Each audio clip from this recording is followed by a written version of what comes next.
যে নারী রান্না করার সময় তিনটি কাজ করবে ওই নারীর কপাল খুলে যাবে।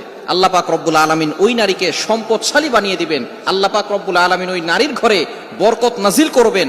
ওই নারীর ঘরে আল্লাহ পাক রব্বুল আলামিন রহমত নাজিল করবেন। অনেক মা বোনেরা এখন কিন্তু সংসারের ভিতরে সুখ চান, শান্তি চান, ঘরের ভিতরে রহমত চান, বরকত চান।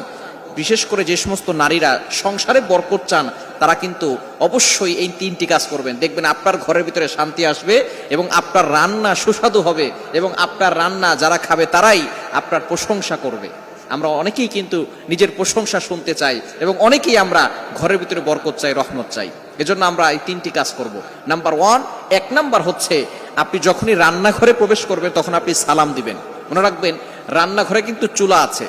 এই চুলা, গ্যাসের চুলা বলেন আর যেই চুলাই বলেন, এই চুলা থাকার কারণে যখন আপনি রাতের বেলা সেখানে থাকেন না, এখানে কিন্তু জিন জাতি থাকার সম্ভাবনা আছে।